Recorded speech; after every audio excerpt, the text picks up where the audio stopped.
We've got Dave Riddell, therapist, back on the line. Dave, first thing I want to know is, how did this story develop or erupt? Did you put out a press statement saying, I'm going to continue to offer conversion therapy?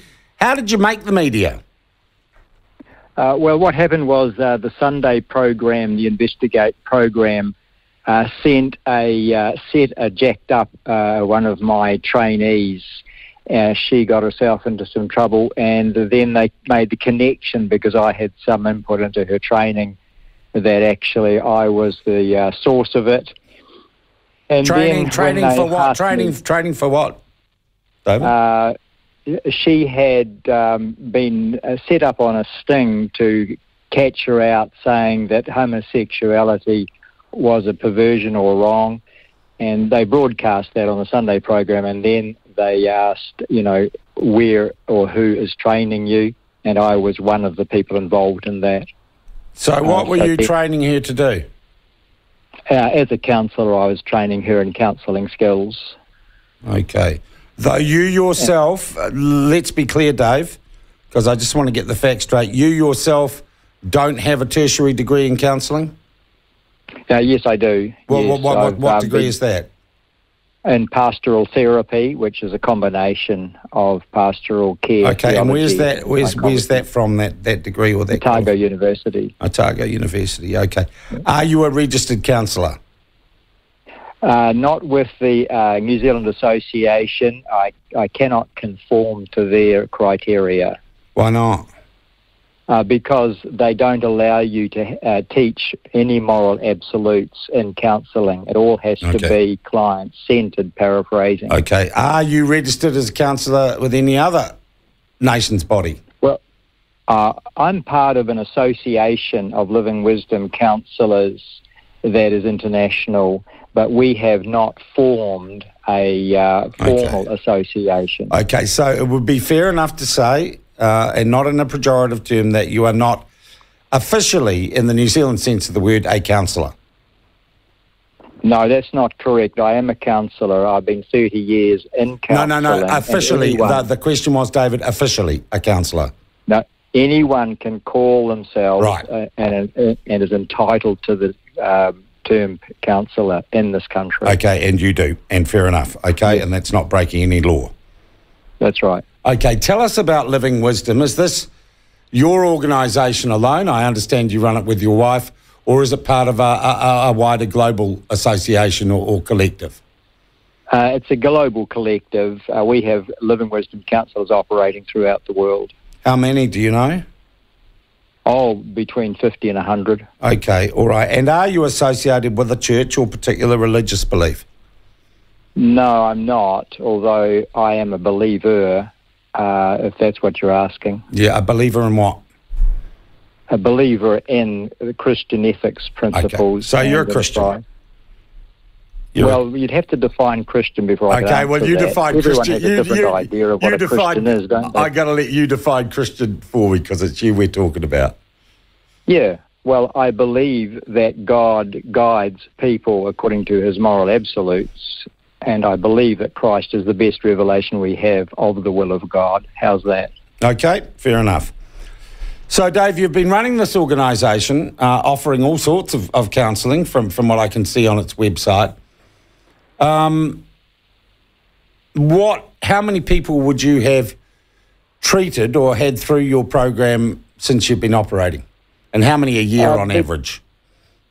Well, I have to put that question in its proper context. Between 1 and 1,000 is a pretty good answer, because, you see, you cannot simply point to a person and say, was gay, now straight, or was trans, now not. It doesn't work like that. No, I'm not talking specifically about conversion therapy here. I'm talking across all avenues of counselling that you offer. Well, put it this way, over 30 years I've clocked up more than 60,000 clinical hours counselling for change. Okay. What proportion of those 60,000 hours would be involved in what might be called conversion therapy, or helping people deal with challenges around their sexuality, their sexual identity? about 1,000 hours spent working with people's sexual identity, and of that, probably 100 hours spent specifically speaking about LGBT issues. Okay, so this is not the primary purpose of your work? No, it's less than 5% of it. But okay. People have to travel past hundreds of counsellors to get to me, in the sense that I'm one of the few who's offering alternatives to same-sex orientation. Okay, explain what you mean by that. Well, I have the courage to allow people to explore their formative factors sexually in the face of government legislation that's trying to muzzle me and my client. Okay, is it your view that someone who is gay or same-sex attracted is wrong and needs to be corrected? The better question is it my view that same-sex attracted people should be allowed to source an alternative and to be able to escape from that trapped-in trauma situation? So you're saying someone who is same-sex attracted is trapped and is going to have trauma? Yes, or it's going to be caused by trauma. There are many causes for same-sex attraction. Trauma is just one of them. There's about a dozen, actually. And when people say to me that I am distressed by a desire that is within me but not of me, I give them a self-diagnostic sheet to study, and they discover there the formative factors that set them up for it. And some of them are deeply shocked because they've been told all their life they were born that way. Do you believe that homosexuality is a sin? Nothing to do with sin. It's everything to do with brokenness or pressure, emotional pressure, parental duress, unforgiveness, bitterness, being hurt by same-sex or opposite-sex gender. It's to do with damage. It's to do with trauma. It's to do with conclusions that children come to, powerful conclusions that will dominate their lives before they're even 7 years old. Do you believe it's something to be ashamed of? No, it's like any disturbance or emotional trauma or illness. Are you ashamed of depression or anger or anorexia or agoraphobia? It's just a condition that people find themselves in that they want to be healed from. And I'm their man if they want professional help. Okay. Some want to be healed from. You appreciate that many people in our community don't want to be healed from homosexuality. I presume you have no problem with them. No, I don't. And if they want to be in the LGBT community, I have nothing to say to them. But if they want out of those obsessions, those compulsions, those sexual addictions, if they want out of what they've been propagandized into, then I can help them. Okay. And I will help them. Could I also say that not all homosexuals or people who practice that lifestyle would consider themselves part of what we now rather loosely and stupidly call the LGBTQI community? Well, you can't actually box or categorise anybody. Humans are beyond labelling. I don't like being labelled as a conversion therapist. I don't fit that box. I never, ever use any kind of psychological coercion or manipulation in my practice, and yet I've been labelled. I'm totally against all kinds of labelling. When I was at high school, they tried to tell me I was a Nancy boy because I liked to dress well. They tried to tell me I was gay because I didn't want to play rugby. There's all sorts of forces that force people into adopting personas that don't actually fit, and it goes on all the time. My job is to help a person re-examine and revisit some of those coercive forces they were subject to as children and reassess them. That's fair, isn't it? But the law says I'm not allowed to do that anymore. It's wrong. That law is the stupidest piece of legislation ever passed in Parliament. All right, so I was sort of looking at what you offer and not having had the benefit of one of your counselling sessions. I can only ask you about it. Do you start those counselling sessions with, say, a gay man with the objective that you will make him not gay by the end of the counselling process? Absolutely not. He is there to explore his formative factors, and that's what we do. And as he revisits those formative factors, he discovers that he can put a whole new perception on the childhood conclusions he mistakenly came to. But that's his or her journey.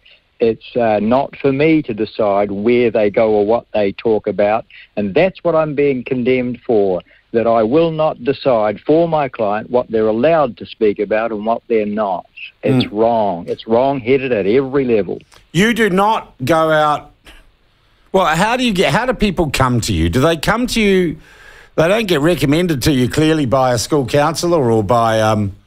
let's go there first. What's the average age of the people in these circumstances when we're talking about, and I accept it's an imperfect term to use, conversion therapy or exploring issues of sexual identity or preference?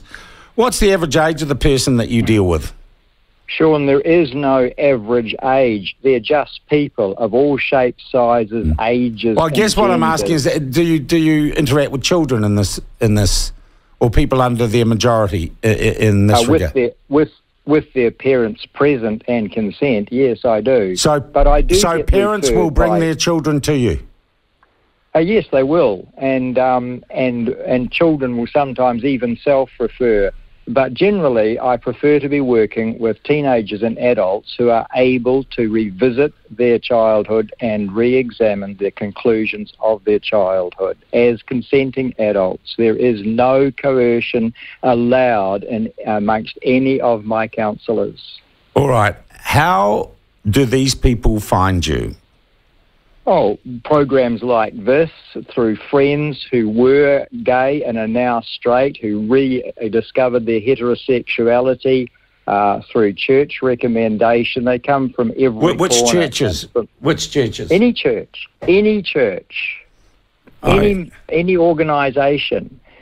We've got to get past this boxing and categorising and dismissing people with labels, Sean.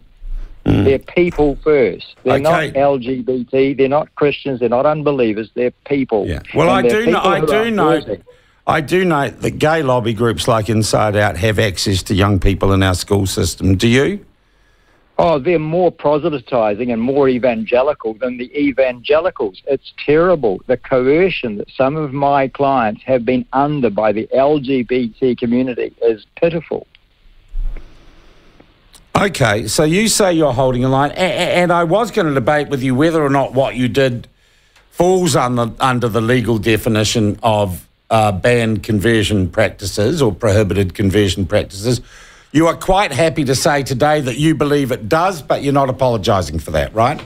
Sure, and even parents are criminalised now for guiding their children into their biological gender. That is now a criminal offence. Do you not understand how far-reaching this law is? Okay, so you're standing up against it. Has anyone come to you or laid a complaint? Are you under investigation by any agency of state? No, I've never had a formal complaint against me in 30 years of practice, and I've covered thousands of clients in that time. All right. How many of those clients that you've covered have altered, I'm not going to say rejected, altered their sexual orientation? How many have you, and I don't know if it's your mind successful or unsuccessfully, what percentage of clients that come to you or people that come to you with questions about their sexual orientation depart your care being heterosexual? This is not a facetious answer. Listen carefully, Sean. It is everybody who wants to. Yeah, I see. I see what you're saying, and you don't keep figures on that. It's not possible. You cannot say to a person, what part of your sexuality did you change, what part of your sexuality did you not change at the emergence of a counselling session. Statistics do not work in the real world of therapy. All right. Okay. I now want to look at what has happened since that Sunday program, which was a sting. How do you feel you've been treated by the media since then? Shockingly, abusively, vilified. It's a witch hunt. I've been the subject of it. But I'm pleased to say that for every hate letter I get a letter congratulating me for the healing that my client achieved as a result of counselling. All right. Well, tell us about the nature and the volume of the hate mail for a start. Well, it all began with the Sunday program, which also began the hysteria and the eventual petition that resulted in this criminal law going through Parliament. And from then it just escalated. When the new government came in, they decided that they would ignore the parliamentary advice and push it through anyway, despite its violation of human freedoms and human rights. And now I've become the poster boy for the gay conversion villain, despite the fact that I've been extremely careful over 30 years of counselling never to put any kind of duress on any of my clients whatsoever. I would not last as a counsellor 10 minutes if I started doing that. Okay. What about the attitude of other news media organisations that have covered this story? Oh, they're disgusting. They ring up and ask me, have you stopped beating your wife? Questions. They trap me any way they can. All they want is a damn story. They don't care about the integrity of counselling. They don't care about the integrity of journalism, in my view. They don't even have a love for the truth. They just want their hidden agenda realised. And what is their hidden agenda, in your opinion? Well, you've been a journalist most of your life. You know better than anybody what their hidden agenda is, Sean. It's about getting the story, getting their name up, and getting their dogma justified. All right. Hideous journalism. Okay. Any particular journalist who you think's done that more than others? I would need evidence to substantiate such a name, but I'm not going to do it because I haven't collected evidence against journalists. I'm not interested in their hanky-panky. All right. Do you? And look, I just want to get down, because I know what's coming at me and at you on social media as a result of this interview, so I'm going to ask you some straight questions. Good. If you find them offensive, I am sorry, but I know these are the questions that are going to be thrown against you. Yep, fair enough. Do you think homosexuality is a sin? It's the wrong word to use, so I wouldn't call it a sin. I would call it evidence of emotional and psychological bruising. Do you think people can happily live lives in a homosexual and fulfilling lives in a homosexual setting? Depending on what you call happy, you don't heal an illness by accepting that it's not an illness. Are you suggesting, therefore, that homosexuality is an illness? Again, it's a result of childhood bruising, childhood pressures, and formative factors that shouldn't be there, shouldn't have happened. So is that a yes or a no? Because you used the word illness. Yes, I did. Yes, it is an illness if you look at the formative factors and their effect on it. All right. So in some ways, would you say to your clients, you have an illness, I offer you a cure? No, I wouldn't. I would say you have a condition that I can free you from if you want. All right. You have never coerced or used any physical therapy or restraint on any of your clients, I presume? No, and to my knowledge, no professional therapist does in New Zealand, and that's why that legislation was so ridiculous. How many people a year do you deal with on these issues? Oh, perhaps 20 or 30 same sex, and probably another 20 or 30 of sexual addiction or sexual obsessions. Yeah, okay. But that is, once again, not the bulk of your work.